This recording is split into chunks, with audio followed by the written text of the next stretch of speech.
Hey, this is the Watchful Penguin podcast, and with me is the members of the Ryan and Tyson show, the original crew. That doesn't make much sense. That doesn't make much sense. Well, we're the Watchful Penguin, and we're the Ryan and Tyson show crew. All coming together in like one A big mashup, like they do for those YouTube videos. Yeah, like they do. Yes. Hey, I just met you. Call me maybe. Mm-hmm. Those kind of YouTube videos. Memphis won. Yep. 55-48. Yep. Oh, Memphis won? Memphis won. Woo! There you go. Another win. My iPad's not picking up there. Another win in the win column. Not picking up the Wi-Fi here. No, that's The phone is. So it works. But yeah, there we go. Memphis won. Yeah, tablets have another winner. a hard time with my router for some reason. Okay, we got Marshall tonight and Navy. There you go. Feel pretty safe. So are you going to preview the show or not? Because that's kind of what we do. Yeah, we're gonna. In the YouTube part. We kind of are previewing the show by talking about sports Well, yeah, We get started. because we're gonna talk about the college football postseason. That is, what did I do there? I don't know. You touching stuff. 40 some odd games, 39 I don't think we're going to go through all of them. plus one. We're not gonna go through all of them. We'll just touch the major. That'll take That'll all take way evening. too long. That took an hour and a half last time. That was a little We'll too also much. do a few moments on the state of Nebraska football. Okay.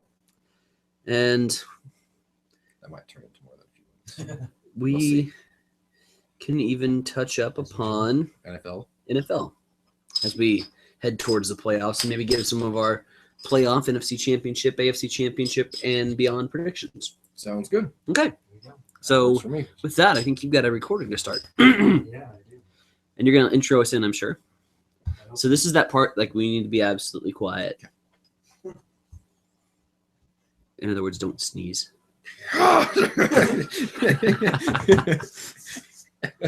You guys always mess me up anyway, so it doesn't really matter. Antlers. Violent, terrible sneeze. That's not even a sneeze. I'll remember to hit record this time and not just play. That'd be good. What are we looking for? What are you doing? I'm looking for a Santa hat. I obviously don't have one if I asked you for one. Oh, if you have, we had some at home. Yeah. If people would come, I don't. But it just wasn't the same. Okay. I'm good. Are you sure? I tried to make my own. Positive. Yep.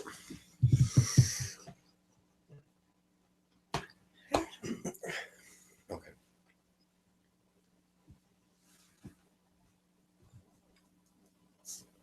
Trying to think of what to say. Hi. Yeah. Good evening. Good evening. Good evening. Welcome to the Today Show tonight. Is that a comment?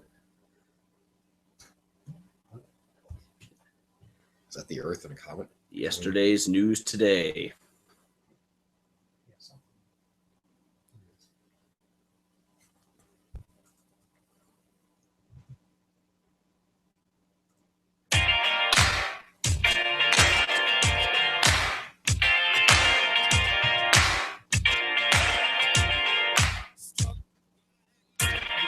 Hello and welcome. This is the Ryan and Tyson Show, brought to you by the Watchful Penguin. I'm Dustin Southworth, aka Captain Matt, and with me are your hosts, Ryan and Tyson. Well, with that very good introduction from Captain Math, still nice to see that Captain Math has stuck around throughout all these years at the, And he's kept the same shirt. and he still fits in the And he still same fits in shirt. it. We were just talking before the show that some people change as we grow older.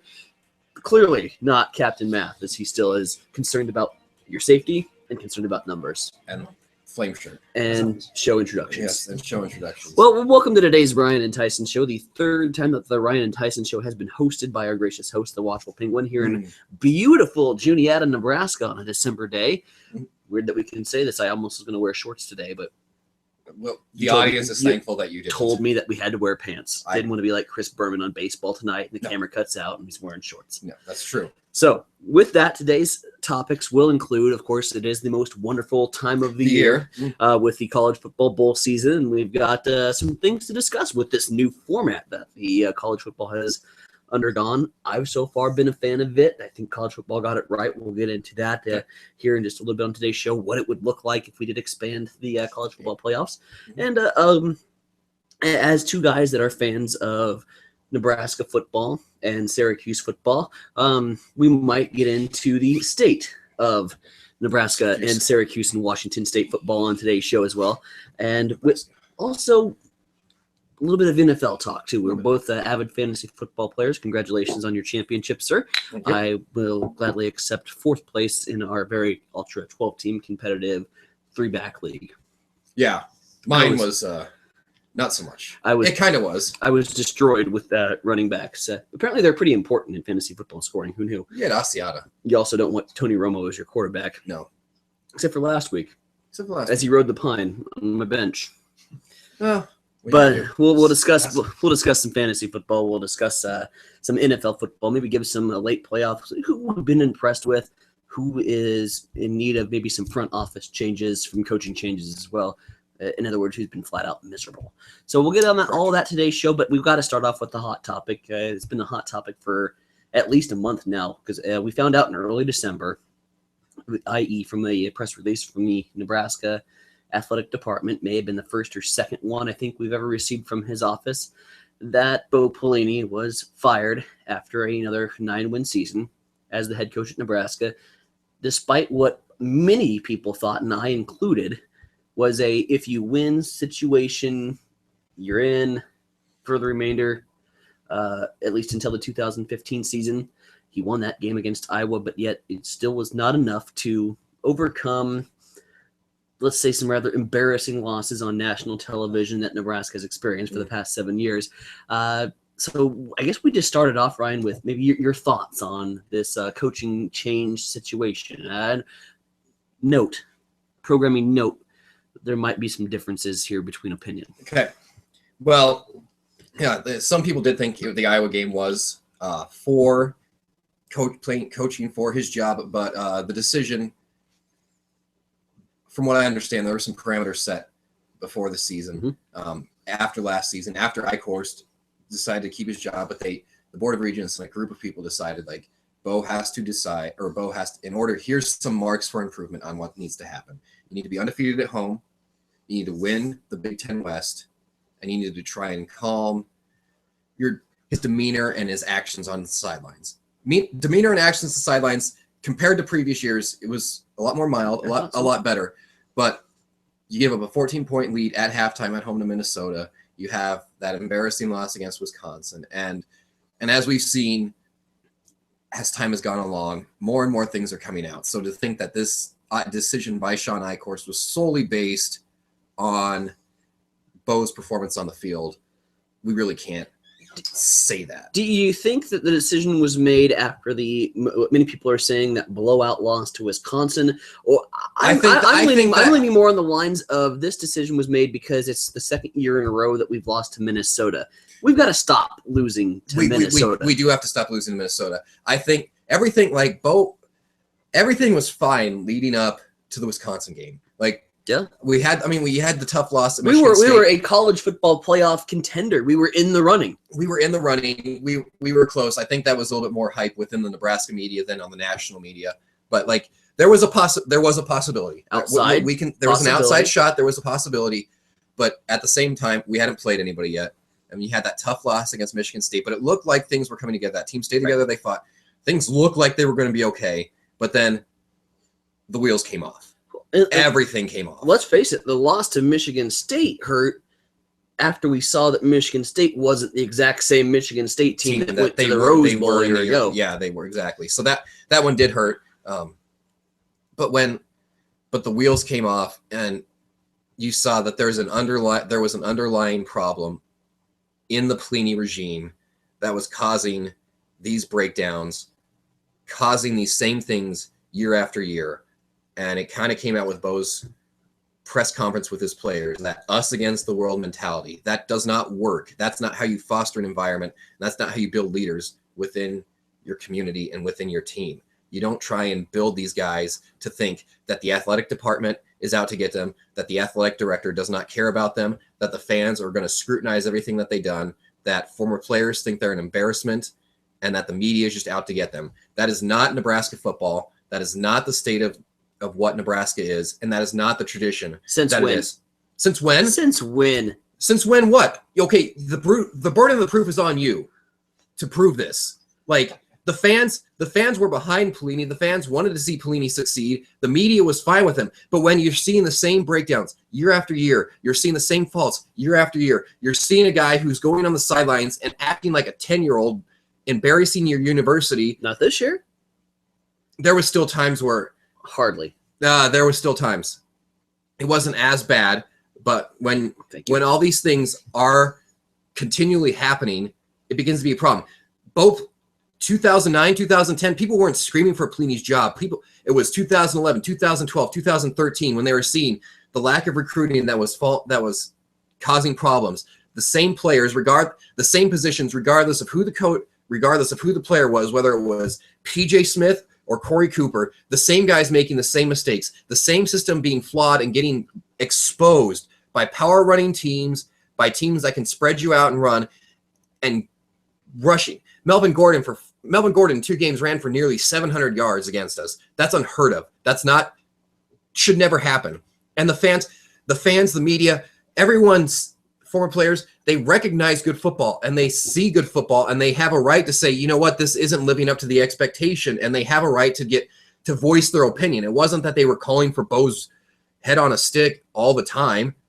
Seemed like it was intensifying with everything. Everything just intensified this season. Remember the McNeese State game? Oh my God, on Facebook the next morning. Well, it's McNeese State. Like, you should not put yourself in that position. We won the ball game. We won the ball game, but like thanks to a Superman play by Amir Abdullah. I mean, like, things intensified, but people calm down. Like, there are going to be small sample sizes after games where things get intense. Let's face it. Like, it's an afternoon game. People have been drinking all day, and it's McNeese State. Like, things get a little intense. They turned around. They took care of Miami. They took care of Illinois. So you're going to be able to point to small sample sizes. Even those sample sizes were there under Osborne. Like, people got frustrated with Osborne. People got upset with Osborne, but not to the level that it was with Pelini. Because Tom Osborne, you got frustrated with sometimes because of maybe certain play calls or maybe the way he managed maybe a game. He had about 4 in his playbook. Well, he did, but that's what people got upset about. But you saw the reason it worked. Once Osborne found a defense to match his offense, then things were fine. It took him almost 15 years to do that, though. But Osborne this is what I'm saying. But Osborne was winning conference championships, and we were in contention. Yes, he was. Oklahoma was there, but they were switching off back and forth year after year. You want to look it up? Like, they were switching off year after year of conference championships. Bo has not won anything. That's the difference. And Bo and Tom never got embarrassed against teams that, let's face it, Wisconsin is not that great of a team. They're a good team, but there is no reason that a team that is running 2 quarterbacks, Tanner McElroy, who cannot throw, and Joel Stave, who is a stick in the pocket, like, for that team to go out there, any decent defensive coordinator should be able to shut that down, no problem. We didn't have a defensive coordinator. We had a head coach. We had a head coach who was calling the plays. Bo was calling the plays. Papuchis was merely a straw man. Why didn't we bring somebody else in? That's the problem with Bo. He's stubborn. He's like, I'll give it to him that he's very loyal to his coaches. Like, that's good. But if you want to win at a high level, you need to get somebody else in there who's going to do it. Bo is too stubborn to do that. And let's face it, people saw the writing on the wall. Like, no big defensive coordinator was going to come in after last year, after Bo, like, saying, if they want to fire me, fire me. Like, and knowing that there's a thin ice and knowing that there's a problem there, no big defensive coordinator is going to want to come in and try and join the staff when there's a possibility that after the year they're out. And back again on the subject, we're of course talking about the Bo Pelini coach firing. And again, you've heard my thoughts. You know exactly where I stand on this. I'm just we're just for the entertainment purposes listening to your side of the story here. It's on. You talked about the losses to Minnesota. You talked about the losses to Wisconsin. Do you think that there was still some struggle in Bo's administration because you're smack dab in the middle of his coaching? We had to move to a new conference in the Big Ten, which, from what I've noticed, plays a completely different style of football. We were on the verge. I agree. Well, we were somewhat on the verge in the Big 12, but here's the thing: like, he's had 4 years to adapt to it, and he hasn't. Like, Nick Saban would have figured this out. Will Muschamp as a DC would have figured this out. Brett Bielema figured it out, for God's sakes. Like, I mean, like, Bo, we've been here for 4 years. He has not figured it out. Wisconsin ran the same plays in the 2012 Big Ten title game, and then they ran the same kind of things against us in this year. Like when you're having Melvin Gordon run and your run fit is having Daniel Davey or Josh Mitchell make a one-on-one play on Melvin Gordon, like that is flawed from the beginning. And if that's what you're relying on, that's a problem. And then when that keeps happening and you don't adjust to it and you don't switch, that's a problem. My biggest problem, speaking of problems, isn't so much the coach firing. Based on what you've told me and what we've read about and what we found out about through Sean Eichhorst's press conference that was called that Sunday morning, my biggest problem of the entire firing was I felt needed to land the big fish to come in here and coach. And to be honest with you, I don't believe that was achieved. Now, again, I've met Mike Riley. I think he's a very stand-up guy. I think he's a great character and is going to be somebody that the Nebraska fan base can embrace because it's not the agitated, in-your-face sort of character that Bo Pelini was. But he's going to lead men. Like, if you just have to say this. Like, if you listen to Bo's final meeting with the players, like, heard it a time or two. Yeah, you don't want that around 18 to 22-year-old men. Like, when you're advocating. Do you think there's any truth to that? At the end of the day, do you think there's any truth to what he said at all? About the administration, the higher ups, the way Sean Eichhorst handles himself, not supporting the program. I think there's truth into the fact that he said like Eichhorst isn't around, but here's the thing, like that was Eichhorst's mentality. Like they asked Eichhorst when he got hired, how will he know he's doing a good job? He said, I will know I'm doing a good job when nobody knows my name. Like he's very hands off, very back. What he does is he puts procedures and structures in place to allow his coaches the most freedom to thrive. Tim Miles does not have a problem with it. Darren Erstad does not have a problem with it. John Cook does not have a problem with it. That's what he does because coaches like, and Bo out of any of them should have been the most happy about it. Like Bo, you've seen like it's been a struggle just to get the media be able to have access to practices. Bo wanted to have like a cocoon around this team, just control things. He doesn't want Sean Eichhorst coming in there like and support wise, like I don't know. It's hard to say. I do know this for a fact that Sean Eichhorst increased the budget for recruiting. He got more money into the recruiting budget, and he got Bo and his staff access to resources, planes and such, that allowed Bo and his team or Bo and his staff to go visit recruits. That support, like in terms of that, I don't know what more what more he could do during the season. And if Bo really believed that Sean needed to be around this team in the locker room, and it was that vital to this step, to those players, like if it was that vital to this team taking the next step, which it shouldn't be and which it's not, like I think that is kind of just Bo venting steam and trying to point fingers where there's no fingers to point. Then like that's a conversation he needs to have with Sean right away.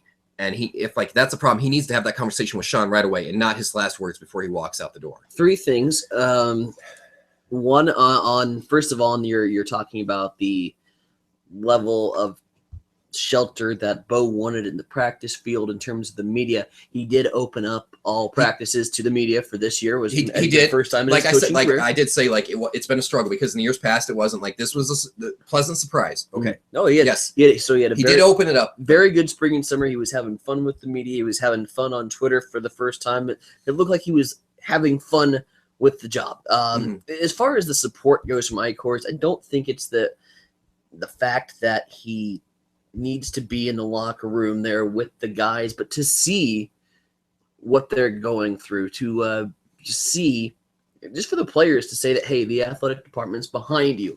I think he's got to make a couple appearances, even after a tough game, to be able to slap them on the pads or whatever you got to do to say, we're going to be there, we're behind this, we know you guys are coming back from this, and to not have that there creates more uncertainty and maybe even a little animosity and friction in the locker room. Yeah. I would say that from the player's perspective. And then just on the topic of recruiting really quick, because you're a very big recruiting follower and love to follow that aspect of college football.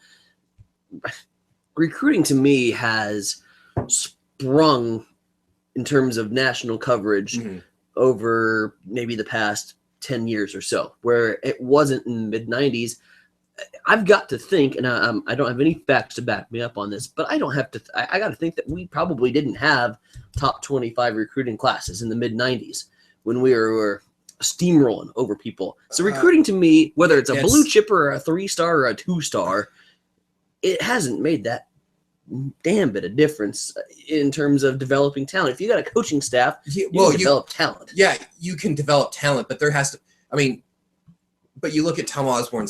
Tom Osborne never won it all until he got the Tommy Fraziers, until he got the Lawrence Phillipses, until he got the Grant Wistroms, until he got the Christian Peters, until he got the Terrell Farleys. Some of those were born, raised, bred Nebraskans. None of those guys were. Frost, who was in '97. Yeah, Frost also got recruited to Stanford too Crouch. by Bill Walsh, and then Crouch was a once in a generation player from Nebraska, but like.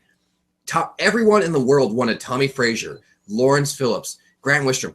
Tom went out there, like, recruiting, it's changed. Like, if you would go back and kind of look at some of the players, Tom Osborne brought in Prep 48 and blue chip guys.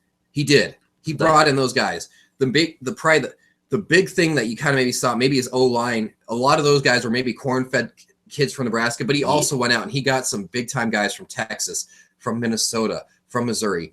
Osborne recruited like crazy. No. Recruiting, by the way, has changed. It has changed. It has changed. Well, even like Osborne could have like 120 guys on the scholarship. Now it's only down to 85. So that's why like that was part of the reason that Nebraska dominated so much is because you're in the Big 8, but they would pull in everybody, and then Kansas, Missouri, Kansas State got the scraps, and so like even our second and third team were more talented than Kansas and Missouri, and that's why we always dominated. But now there's such parity because you can only have 85 scholarship players. So it has changed. But, does I-Course maybe need to be around and do stuff like that? That's something. Like, I do hold that should have been a conversation that Bo should have had with him. But, like, Sean just wants to give the coaches players so that or a coach's space so that they can thrive. And like we heard from Bo, like there was already animosity between the players and the athletic department because Bo was putting that there. Sure. Bo was, and like, you don't want that. And will Riley be the right guy? We don't know. I don't know. Like, I'll be interested to see. Like there's been times in the past where UCLA, USC, Alabama have all gone after this guy. There's something there. And let's face it, we play in the Big Ten West. It's a weak division. Like it is. Wisconsin, now that they hired Paul Chryst, like it looks like they're going to at least be somewhat staying on the same direction. But let's face it, Paul Chryst's defense at Pittsburgh have been very bad. So he's got to find somebody new as a defensive coordinator and adjust that scheme, adjust that system. And Minnesota still has Jerry Kill. But the thing is, like, we have way more talent than anybody in the Big Ten West. Way more. Like the only player that like on another team was Melvin Gordon. Like that was maybe head and shoulders above anybody else that we had, except for maybe Amir Abdullah. But we are more talented across the board than anyone. Now it's just a matter of getting those players to develop, which Bo has shown that he doesn't really necessarily do the best job of with across the board. So getting players to develop across the board, putting a system in place. And Riley said he's going to run an offense that fits the skill that we have. So don't look for too big of a change there. We're going to be more attacking on defense, which is good because like Randy Gregory, like when you had somebody like that, you need to attack with him. Avery Moss comes back, attack with defense. Who knows what we'll do, but like you're playing in the Big Ten West, so you shouldn't really take a step back. I think we should take a step forward. But it's hard to tell right now until spring happens. Again, we're talking about the state of Nebraska football here. Ryan and Tyson Show, episode 3. I told you, by the way, at the beginning of the season, our biggest question mark for Nebraska football is going to be defense. And I believe defense, or lack thereof, was ultimately what dug the grave for the now new head football coach at Youngstown State, Opelini. Offense wasn't. Defense was a big issue. Offense was a big issue. Offense was a big issue. Defense kept us in the game against Michigan State. We need a quarterbacks coach. Yeah, we do. Riley can develop quarterbacks. We need a quarterbacks coach.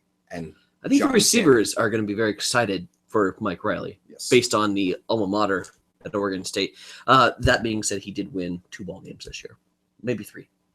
3 wins or 2 win season for Oregon State? 5. 3 plus 2 Close. 3 plus 2. is 5. But he's also 5-5 against top 10 teams with less talent, far less talent than Nebraska. Braden Cooks? We'll just see. But Marcus Wheaton? uh, Jaquiz? The quiz? Quiz Rogers.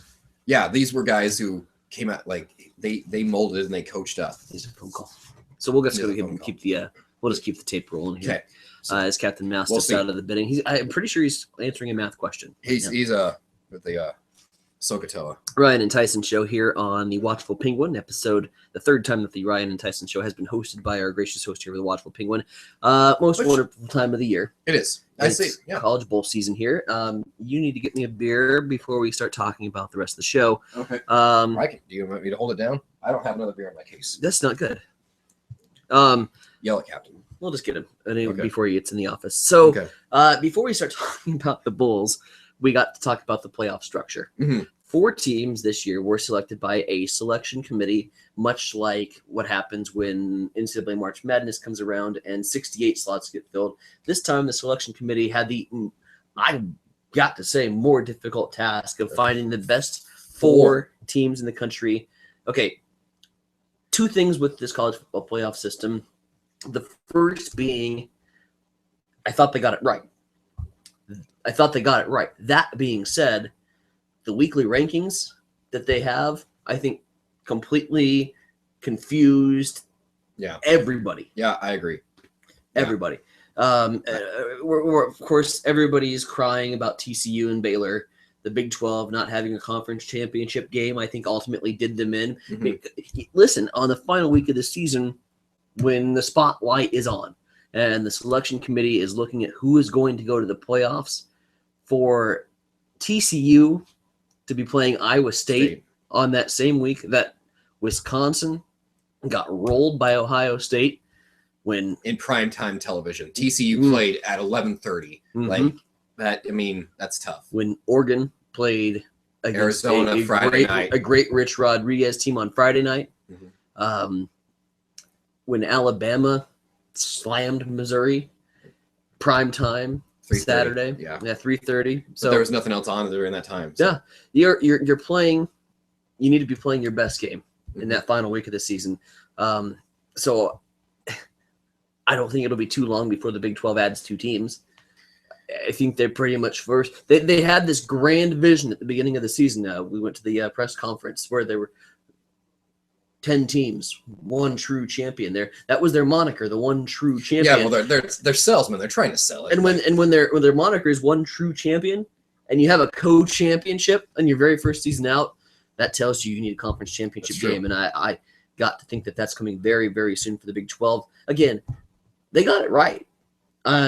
They absolutely got it right. But this weekly ranking system needs to go by the wayside because nobody knew what to expect on Selection Sunday. Mhm. Yeah, it's true. I mean, the fact that TCU was number 3, and then 5 days later, 5 or was it 5 4? days. 5 days later. 5 days later, they're number 6. Mm. Like that is a problem. Like, and I mean, you can sit here and conjecture like, well, the selection committee maybe took the easy way out. Like, they couldn't really decide between Baylor and TCU. Ohio State put up a big show. Okay, so he's put them in, and people can conjecture about the ratings. Like, they just chose the matchups that are going to draw the most interest. You got Nick Saban versus Urban Meyer in one game, and then you got the Heisman winner Marcus Mariota versus the previous Heisman winner Jameis Winston. Like, Right. I mean, Of course, they didn't It's know great that team. Mariota was going to be the Heisman winner. but for all intents and purposes, Sure. it was going to be. Like, Melvin Gordon fell apart. Amari Cooper had a good season, but Yeah, great I season. mean, like, it's We knew it was Mariota's. yeah, you knew it was Heisman Mariota, Trophy. but so you can say that, but I do think they got it right. Like, Mhm. when the chips were on the line and you were looking at the best teams, those 4 made the biggest statement. Sure. They got it done When they needed to. when they needed to. Can you see it expanding? I think it will expand. There's more money in going to 8, and if time, if as time goes along, if it tells us anything, it's going to happen. The reason we have a playoff is more money. You go to 8, it's more money, Mhm. and I don't know if I'm in favor of it because it kind of it creates. I mean, it does create like good TV, Right. but on the same hand, some of the regular season games lose a little bit of meaning. Here's what going to 8, like, you're probably going to get probably 2 or 3 SEC teams. So like they Sure. I don't know. I'd prefer to keep it at 4. Here's what I'm not in favor of: 40 bowl games. He needs a beer. 40 bowl games Oh, you got him one. on the docket. Oh, he's got good ears. Sonar over there. Call you radar, Captain Matt. Yes. These bowl games, the 50% are worthless. Yes. Worthless football games. Yeah, you could probably even throw it up in the 70% range. Yeah, there is really nothing interesting to me is what I wanted to say. Maybe I don't need another beer. Up until the traditional New Year's Day games, even this Nebraska USC game, I'm not interested at all. I'm not. From a other than the Nebraska fan base. Yeah. If I was a regular college football fan, I wouldn't watch it. It's the names might draw some people, but the fact Sure. that like, yeah, I mean now the fact that like Nebraska fired their coach and they got a lame duck staff. Rutgers, North Carolina, who in the right mind would even want to watch that? That's Cincinnati, bonfire. Virginia Tech, Miami, South Carolina. Like it's dumpster big fires. names. These are dumpster fire games. Why not do away with some of these bowls, some of these crap bowls in early December, and expand the playoffs? Why not go to 16 teams and crap out some of these early December You're going bowl to create games? a lot of problems. The reason you're going to create, there's going to be a lot of universities. I mean, like the problem like is with that, like the Memphises, the Louisiana Lafayette's, like they know they're never going to make it into a playoff, but these bowl games are big for their kids and they're big for their universities because even going to like the Royal Purple Las Vegas Bowl for like Colorado State, Utah, like that's money coming into the university that they normally wouldn't get. And if you expand to 16 teams, and those are the only 16 teams playing, maybe for the average college football fan, that's fun to watch. But then 17 through 80, their teams aren't going to the playoff. They, and it kind of galvanizes, or it doesn't galvanize. It kind of separates a lot of fan bases, and like it does, it can easily become a lot of the same teams year after year after year because they're the ones getting the money, they're the ones getting the contracts, they're the ones driving the TV revenue,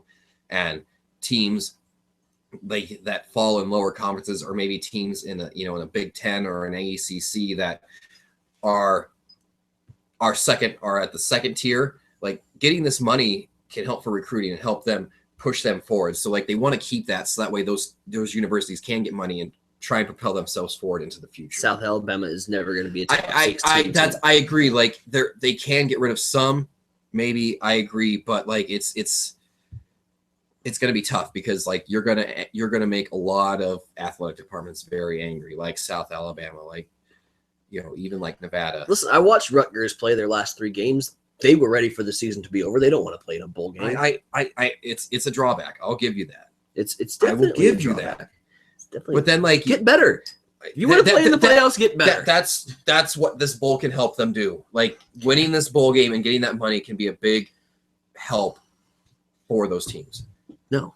Yes, it can. Like not Central Michigan and Western Kentucky. Well, not Louisiana Lafayette. Write a petition to the NCAA. For Utah State and UTEP, they're not going to be a top 16 team. You know what? Soon. There's nothing else on TV unless you want to watch a TBD. You think they're going to go to a bowl game anytime soon? Go watch a Hallmark Christmas movie. This is making you that angry. Love Christmas movies. Okay. But okay, let's Grinch. Yes. Hallmark ones. They're like sometimes worse. Yeah, it's true. Let's get on a discussion about let's break down the playoff. I mean, like we can sit here and go through like Mississippi State, Georgia Tech. Doesn't matter. Let's talk about Let's talk about who do you see winning the 2 playoff games? Okay. Who do you see in the championship? Who do you see winning? Okay.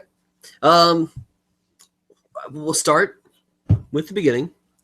The 4:00 game on New Year's Day, the Rose Bowl, traditionally a Big Ten versus a Pac-12, which I don't like to see that. Yeah, but it did. So let's deal with it. It'll come back. We're going to have to deal with it. Yeah. Oregon's playing Florida State.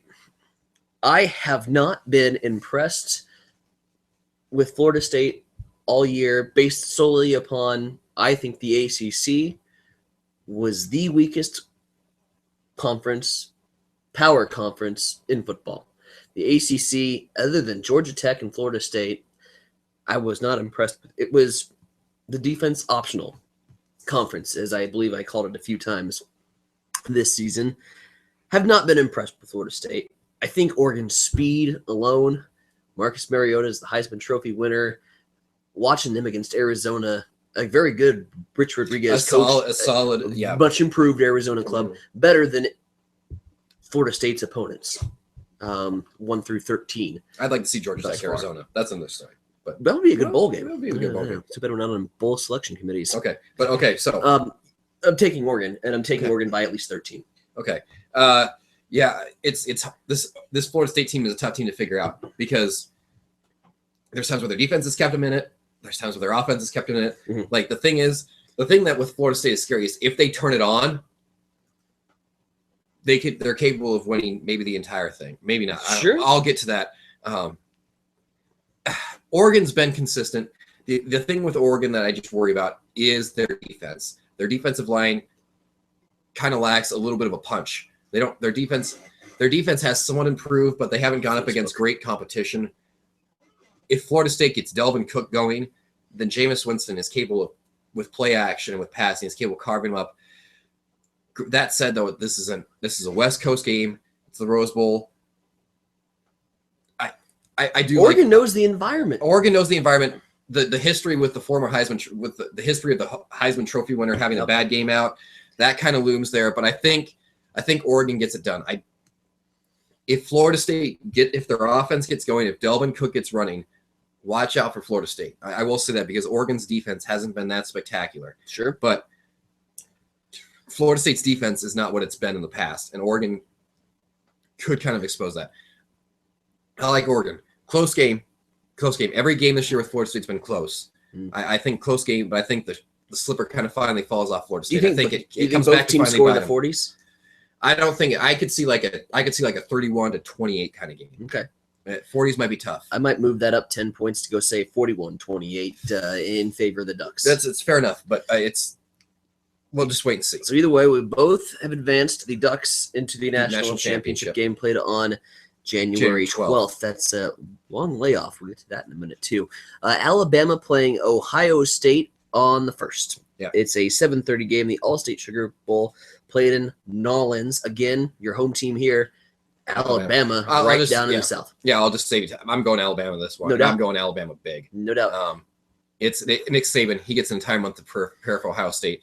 Look, Cordell Jones looked very good against Wisconsin, but it was Wisconsin. You can throw out that stat like, oh, they were the number 2 or number 1 ranked statistic defense, whatever. No, like that. If you watch those games, you could tell like Wisconsin's defense was hanging on by a thread. They played nobody. They played absolutely nobody, and Ohio State completely exposed them. But this is Alabama, and Alabama's big in the trenches. Alabama's fast. Alabama's confusing. Cardell Jones is going to have to be like reading everything because Nick Saban's going to throw everything at him and come after him. And then Blake Sims on Alabama's offense is starting to light it up. I look for Alabama big in this game. I think Blake Sims may be one of the more underrated quarterbacks in all of college football, to be honest with you. I agree. Since the Arkansas game, he's been almost lights out. Yep. Alabama, again, playing Ohio State here on the All-State Sugar Bowl. That's a 7:30 kickoff. And, you just got to think defensively, Alabama is going to be able to shut down Ohio State. I don't think their big play threats carry that much threat when they're matching up against the Crimson Tide. And Alabama's got a good enough offensive line to kind of control Joey Bosa and that Ohio State defensive line. That Ohio State defense has somewhat struggled. And Alabama's a lot more diverse on offense than a Wisconsin, than a Michigan. And it's awfully tough to go against Nick Saban in January, period. I agree. Like Urban Meyer's no slouch. If JT Barrett would be the quarterback right now, we might have a little bit of a game. I'd still like Alabama, but I think like you're going to kind of see there's a reason Cardell Jones was number 3 on the depth chart, and this is only going to be his second start. So Nick Saban will take advantage of that. Then that matches up your Heisman Trophy winner, Marcus Mariota and the Oregon Ducks, with the high-powered offense that we've seen from Oregon this season in the Pac-12 versus that traditional SEC school on January 12th. Say you, Ryan Salisbury. I like Alabama again in this game. I like them big. Yep. The reason I like Alabama is Oregon's defense will not be able to control Alabama's offense. And no, I'm telling you this, like in the trenches, Oregon does not match up with Alabama at all. They don't. And Alabama's defense, their defense is going to attack Mariota, and they are going to eat out Oregon's offensive line. This is not a good matchup for Oregon. I'm just telling you that right now. I'll let you. I'll let you voice your point. And I understand Oregon has speed on the edges, but Alabama has the players to contain it. And Alabama, Nick Saban, is not going to let another spread team beat him. They are going to. Oregon's defensive line cannot match up against Alabama's O-line. Alabama is going to run it down their throats. Blake Sims is going to hit people over top. Oregon's defense has been a struggle this year. It hasn't been at a championship level, and you're kind of going to see that in the playoffs this year. And then Alabama's D-line is going to be able to get after Mariota, and they're going to be able to create pressure. And that whenever you create pressure and you get after Mariota, that's what causes problems for these spread teams. That's what it does. You kind of saw it 2 years ago against Notre Dame. Notre Dame kind of spread open.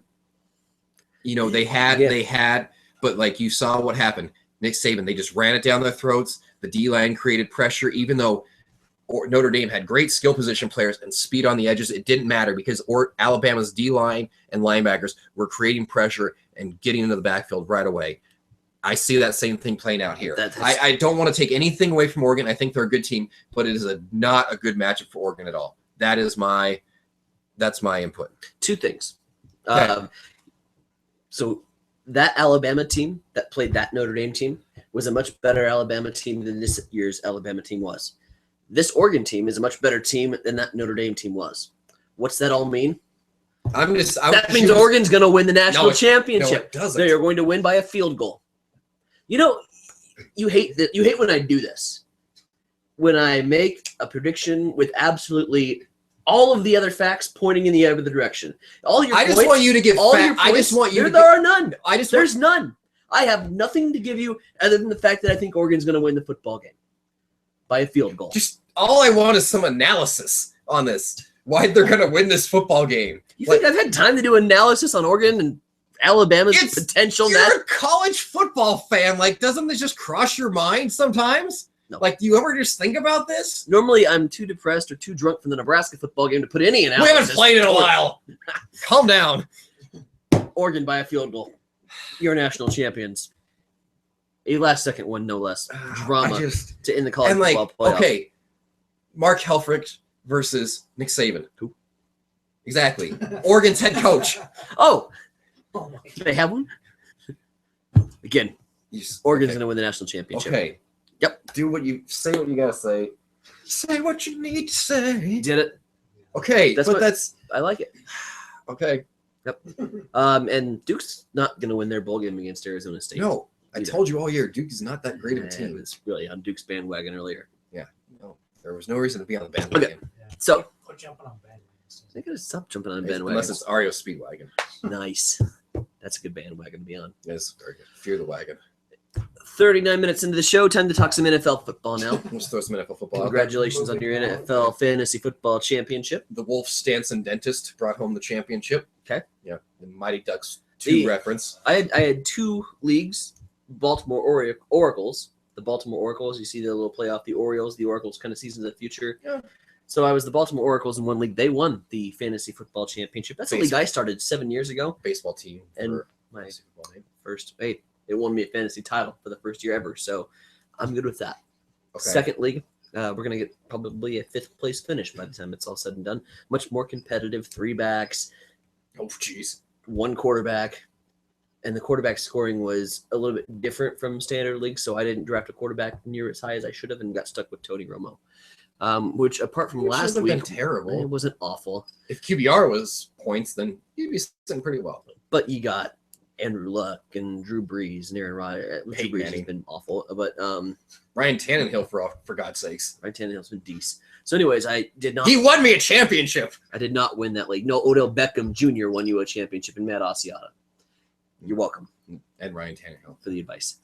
I was going back and forth. That being said, we do head to professional football where the Dolphins are going to be relevant in the AFC playoffs.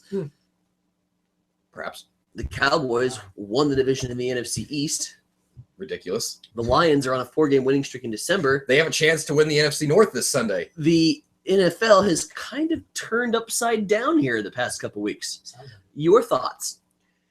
It's setting up for a fun Week 17. It is. Yeah. We were sitting here at Thanksgiving. It looked like the Philadelphia Eagles were in the driver's seat for the NFC East title and most likely a first-round bye. And now they're out. They're out. They lost. Why? To the Washington Redskins, to the Cowboys, and then to I can't remember the third loss. Most recent loss. The Redskins. Yeah. They lost one right after Dallas though on Thanksgiving. It doesn't matter. They're Lions, out. Maybe. Yeah. Lions are on a 4-game winning streak. Seahawks. Yeah, Seahawks. And Seattle's turned around. Right before Thanksgiving or so, I guess maybe about 5 weeks ago, Seattle, everyone's like, what's up with Seattle? Like, the Rams beat them. Their offense wasn't clicking. Their defense was giving up plays. But now they're back. And now it looks like, Beastquake is going. It looks like Seattle's playing at the level that they were when they won a Super Bowl. There was some issues with beast mode in Seattle there for a couple weeks. Locker room issues and everything. We'll stay on the NFC for a moment. Okay. Because I don't think, and I want to get your opinion, the NFC South should even send a representative to the NFL playoffs this year. Though the winner is going to be under 500. Yeah. No, I agree. It is kind of terrible like that. The St. Louis Rams, if they were playing in Week 17 in the NFC South, would potentially have a chance to have a shot. I agree. It's a fault in the system. I agree. But Chip Kelly said it best in his press conference. They're asking him about the NFC South. Here the Eagles are. They're still over 500. They're going to finish second in the NFC East. They're going to finish just outside the wild card. And they were asking him about, is it fair that your team is doing this well? But the Falcons or the Panthers at a under 600 team is going to make the playoffs. And he's like, it doesn't matter. We didn't do what we needed to do, and we didn't win the games that we needed to win. The coaches know what's out there. It's a flaw in the system that, yes, this 500 team, maybe something in the future could happen where they're you have to at least be over 500 in winning your conference to make it. Or if not, if everyone's under 500, then you forfeit your place and the next goes to the third wild card team. Maybe something like that in the future. It's trouble. But right now, all we can say is that the rest of the teams that don't make the playoffs didn't do what they needed to do. Right. You've now resided in Philadelphia here for the past 2 years. 4 years. 2 years. 2 plus 2. 2 years for 2 years in a row. Yes. Is what I meant to say. Not in a row. I've been home for the summers. You've resided in Philadelphia. I've been in Philadelphia for the football season. That all coming full circle. What's the atmosphere in Philadelphia right now? Well, luckily I've been removed from the collapse, but a lot of people were there was a lot of depression that set in. Obviously a lot of anger. I will say this, they can be passionate about their sports. Yep. I mean, Nebraska, we're very passionate about our things, about our football. Philadelphia, they're passionate about their sports, but it's talking, you can talk to it's like talking to a high schooler about calculus. Nebraska's like the high school. They don't understand calculus. They don't understand basic things. Can they draw everything out and tell you everything specifically? No. But they understand enough to know. They know good calculus and know bad calculus. I would do really well in Philly. You're saying is a Philly sports. I'm telling you, Philadelphia is like the fifth grader. They're getting their algebra tables. They're just getting their multiplication tables down. They don't understand. They just yell and scream things tackle him. It's no, he's the quarterback. He's an offense. He can't do that. So there's just a lot of anger, a lot of depression, and heading into the season, their lookout was Chip Kelly second. Chip Kelly's second year. Nick Foles is going to be they just assumed everything was on a natural progression. They made it to the first round of the playoffs. They just barely lost, but they got better. They got Darren Sproles. They signed Jeremy Maclin. Obviously, Super Bowl. They're going to play the Seahawks in the NFC Championship. But the Seahawks defense is no matchup for Chip Kelly's high potent offense led by Nick Foles. That was the lookout at the beginning of the season. I'm just dude, you guys are crazy. So, Well, keep in mind, I'm just telling you. what would have happened if Nick Foles. Nick is Foles your wasn't starting- exactly lighting things on fire that first couple of weeks. He wasn't that great. He was not at the level that he was last year. The problem was their offensive line was not at the caliber that it was the season before. It was awful. Yeah, and that's why I'm picking Alabama to win the national championship. All things coming full circle there. Coming full circle. 9 degrees there, Philadelphia Eagles football. Yeah. Chip Kelly, former coach at Oregon, it does kind of come 9 degrees there. It does.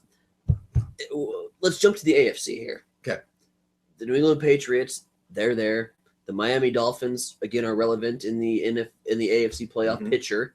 The AFC North, coin flip right now, as far as we know, Cincinnati and Pittsburgh will be there. Mm-hmm. The AFC West Broncos got it sold up, and then the AFC South, I believe there's still an outside shot that the Texans can get in. They could get in, but the Colts have got to play off. The Colts have won the division. Who's your favorite in this AFC? Right now, it looks like the road's going through New England, and it's hard to bet against New England. Absolutely. Like, Peyton, for as great as a quarterback he is, struggles outside, struggles in the weather, especially like he doesn't have the same zip on his passes. Going to a cold Foxborough, going to be tough. Tom Brady's playing a top level. Defense is playing extremely well. New England's defense is kind of setting them apart. It's hard to go against New England. The team that might maybe kind of sneak by and provide the biggest challenge to New England might be the Pittsburgh Steelers. Really? It might be. The way that offense is playing, and they're very, very balanced on offense. Ben Roethlisberger is a veteran, most likely headed for the Hall of Fame. Yeah. He's got Antonio Brown. He's got Marcus Wheaton. He's got receivers. Le'Veon Bell's having himself a year. Exactly. And he's got Le'Veon Bell. Like, they can pass the ball around, but then they can hand it off. It's a balanced attack that's going to be very difficult to stop, that they can control the ball, keep the ball away from Tom Brady, and make New England play. I'm just saying. I played it on Madden 15 today, and I jumped out to a 21-0 lead. I'm just telling you, it could happen. I like where your sneaky Pittsburgh plays coming in there. The thing that I have against it is it's a very inconsistent Pittsburgh team. Offensively, the last couple of weeks they've been consistent. Okay, they have. Okay, their defense is the issue. Their defense isn't good. It's not great. It's not. But it's not terrible. It's not AFC Championship caliber defense. Yeah. Of course, neither were the Rams defense when they won the Super Bowl in the year 2000 yes. either. So, that all being said, Pittsburgh's a sneaky pick. I tend to like a AFC Championship matchup that features Andrew Luck and Tom Brady. Talk about inconsistent with the Colts. They were bad last night. They're bad. They had a sneak by the Browns the week before. They've been pretty inconsistent. They're not necessarily walking on the right foot. I don't know. Their run game, I think the Colts' issue is run game right now. Yeah, and they're going. You need a good balanced run. You need to be a good balanced football team if you're going to make it to the playoffs. New England, they can play Bellatrix all day with whether it's LeGarrette Blount or Jonas Gray or Shane Vereen. Am I missing any of the 19 running backs that they have? Is Keith Falk still there? Yeah, somewhere down there. Falk? Kevin Falk. Yeah, he might still be in there. But and that's what Belichick does, and that's what he's done when he's had Super Bowl caliber teams. This appears to be Curtis Martin. Curtis, my favorite Martin. He's gone now. He's no longer there. Dang it. I think he's an analyst somewhere. Check on that. Oh. But this appears to be a Bill Belichick Super Bowl built team. It does. When he's had those years. Let's jump down and let's get our favorites in the NFC. So I like the Colts, despite inconsistencies, to meet up, and obviously everything's going to depend on where they get seated.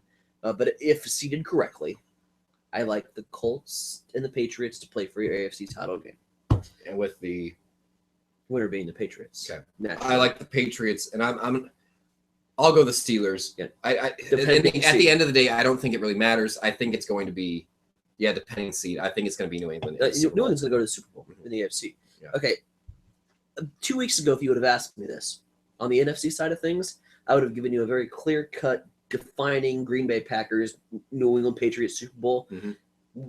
The Lions are roaring at a very rare time for Lions football fans. They're not used to Detroit Lions being decent in September or December, and now they are. Are they the team that's getting hot at the right time to make that run? Calvin Johnson was a huge. Yeah. Getting him back. Getting him back and getting him healthy was huge. They're certainly a team, like when you look at them on paper, like that's a team that you could say, you know what, they could be there. One of the best defenses in the NFL. We'll find out this week a lot in terms of where they're going to be. Week 17 in Lambeau playing for the NFC North title. Will this be a new Lions team that's kind of turned the page, or will this kind of be the same team that you've seen over these last couple of years? Paper looks great, but when push comes to shove, and when in games that matter, kind of fall by the wayside and kind of crumble for whatever reason. We'll find out. It'll be tough to say. Aaron Rodgers hasn't been feeling well. Ankle's a little banged up. Can you get Ziggy Ansah? Can you get Ndamukong Suh? Can you get after him and send kind of the Packers somewhat limping in the playoffs? Maybe even if the Packers win the game, can you get to Aaron Rodgers and kind of get this Packers team banged up? So maybe if you meet them again in an NFC Championship game, tables turn this time. Would you be, at this point, even though it's played in Lambeau Field, depending on this outcome in Week 17, that would be your favorite to go to the Super Bowl? Whoever wins this game in the NFC, I would say that, because I mean, who else? I mean, who? Well, no, you're gonna have your Cowboys, the Seahawks. Okay, so you're still on the Seahawks bandwagon.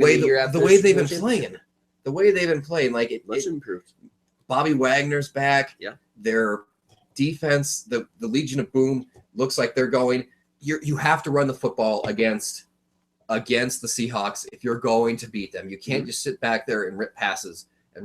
You have to run the football, and it's going to be a difficult matchup. It is. It's going to be a difficult matchup. There's really no team in the NFC, on the NFC side of things, that's going to be in the playoffs that outside of Dallas that has like a consistent power running game. Detroit can hit you here and there with Bell and Bush. They can, and Lacy's had a very impressive. He's had an impressive season, but can he line up and run? Run after run. Can he do that? The Packers haven't necessarily shown that. He's ripped some nice runs, but series after series, play after play, hitting some runs. He doesn't necessarily have to be like run after run, because Rodgers can mix it up.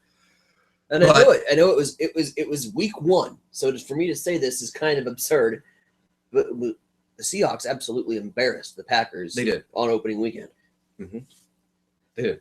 There's several teams that the Seahawks match up very well against. I think Seattle, if Seattle plays Detroit, I think that's a great matchup for Seattle. Mm-hmm. I don't think Green Bay and Dallas is a good matchup for Seattle. If Seattle matches up against Dallas or Green Bay, I think that Seattle goes out and falls out, which is why I can't put them realistically in my NFC title match.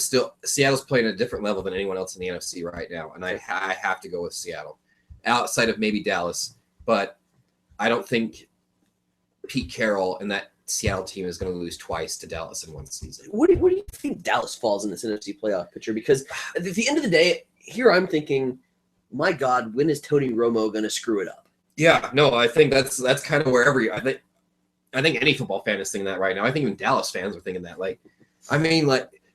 Tony Romo, as great as he's been this season, though, he's only won one playoff game his entire career. Correct. How is that going to change this season? It doesn't look like they're going to get they might get a first round bye, but it looks like it's going to be either the Packers or the Lions who are going to get that first round bye. Ultimately, he still is Tony Romo. At the end of the day, he's got to prove him wrong. He's got to prove him wrong, because he still has made Tony Romo like decisions. He's still done Tony Romo like plays. Like, it gives us that fresh reminder. There's the Romo we all know. Mm-hmm. At the end of the day, I think he shakes it this year. Something is telling me he shakes it a little bit. DeMarco Murray could be. DeMarco Murray's a huge. The health of DeMarco Murray. And then Dez Bryant on the outside. Dallas is a matchup problem for whoever they play. I like Dallas and Green Bay in the NFC title game. Based on, I think that if one of those two teams draw Seattle, I think they match up well against Seattle. For all we know that Seattle might not get matched up at him at all, then they would be there. But if I had to put, right now, based on this hypothetical playoff scenario, I like Dallas and Green Bay playing the NFC Championship. Okay. I like Seattle. That's fair. I still do. It's tough to go against them. Versus? It's going to depend on seeding. Hypothetically make one up. I'd go Dallas. So then, Dallas being that tough matchup for Seattle. Dallas is on the road, but I still think Seattle. I don't think Seattle is going to lose at home twice to the same team. Dallas is a tough matchup, and Seattle would have to fight to do it.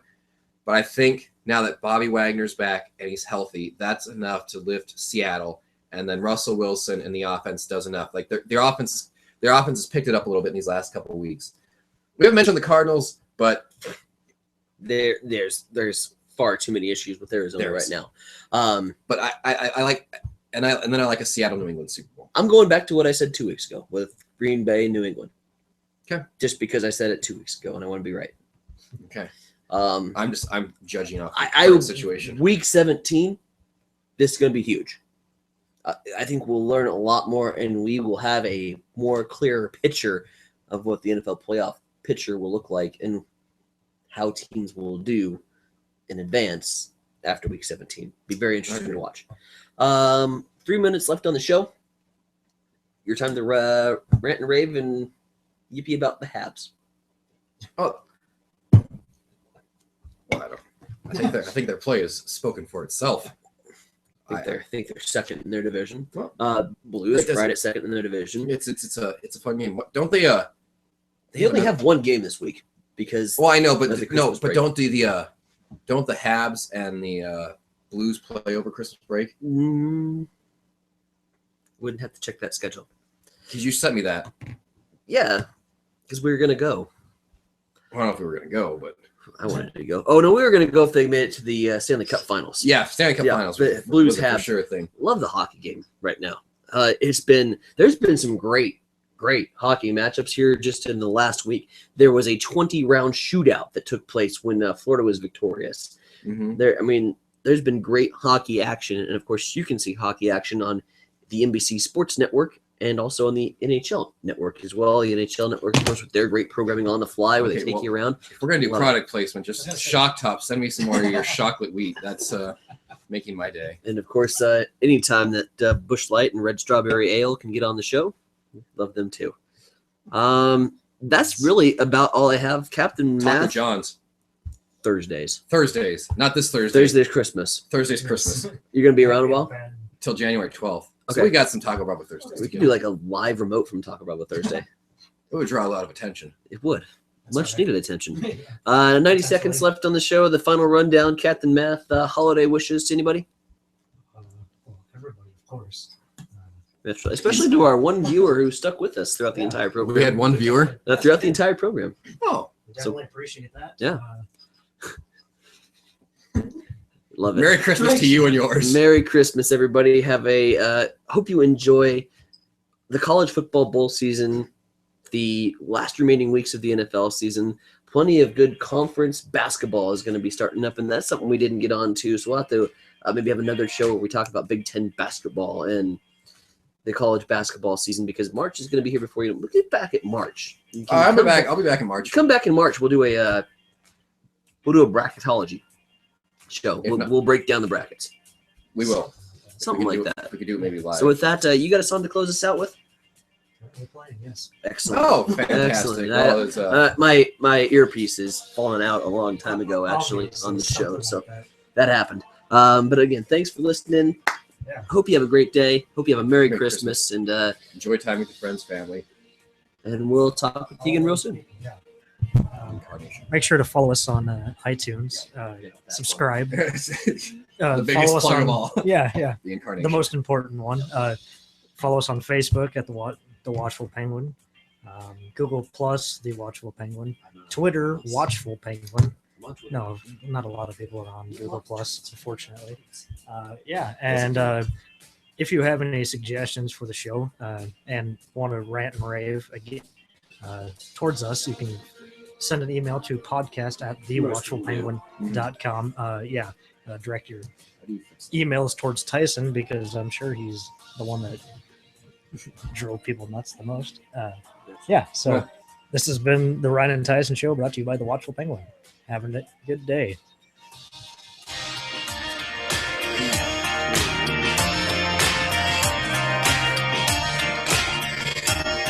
Why not there?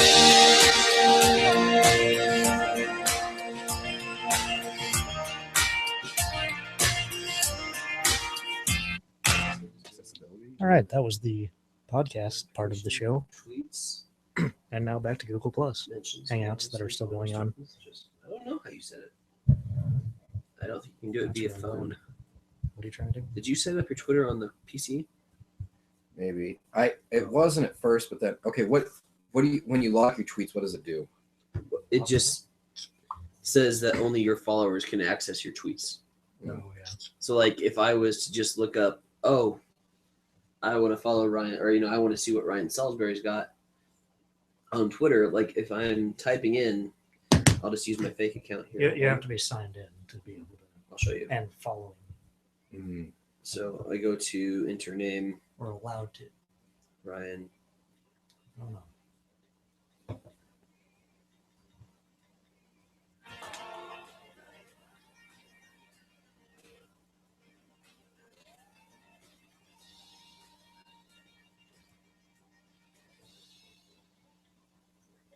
What's your Twitter handle again? Yeah, so that's It's like- not- Ryan Salisbury 2 or something. Yeah, Ryan_Salisbury 2. Well, this is the very important part of the show where we're Salisbury all on our Twitter feeds. 2. There's no results for Ryan Salisbury 2. Well, that was a good hour-long show. Not Not an hour and a half, Quite but an like hour we and a half. talked about a lot of different things. Too. Oh, definitely. We It had a good was discussion. there's a lot more spread out. I think that the fans generally enjoyed it. Oh, I think so. I think they do. Hopefully. Joe Cocker died the day, by the way. Hopefully our one. Oh, Joe one Cocker? viewer. Yeah. Yeah. Really? 70 That's a years old. shame. Which What would you do if I said you got it too? Would you stay down and look out? interesting. I got my post got liked. Ooh. Oh, I can't. It's not even working on here either. I might have to do it on the webpage. Oh, Well, again, thank you to our one viewer who is still currently watching. I don't think he's Certainly currently appreciate watching. it. They probably just have the computer on Yeah, and just they're left doing it other on and things. not paying can we see attention. who it was? No, I don't think so. That'd be a cool feature. Yeah, that would be nice. Yeah, it doesn't even have. Send them. I don't- a Send think us you have like a to- tweet or something, one viewer, and tell us who you are, and we will Yeah, and then- we will send you Watchful Penguin swag. We'll do it. We'll do it. yeah. Tyson. He'll will get sign on the that. Captain Matt shirt. Oh, there you go. Wait, An no, actual- no, I'm not. I'm not giving up the actual. We have replicas. I'll send a beer bottle. Empty. There we go, yeah. One of the many beers that we've drank on the show. We could give him. sign We could that sign and the send you. sign. We could sign the sign. That's and true. give it to We him. could. Yeah. Yes, That the could Watchful be- So Penguin if you sign. tweet us, we will send you that sign, one viewer, Yes.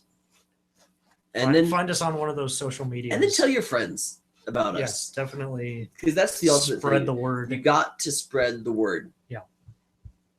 That's the biggest. It's word of mouth across the social medias, especially. Make sure to tag us or something. What if it's just your mother? Very well could be. She doesn't want to sign swag. Yeah. It works. Frankly, she wants to get it out of the house. That's probably even more likely. Yeah.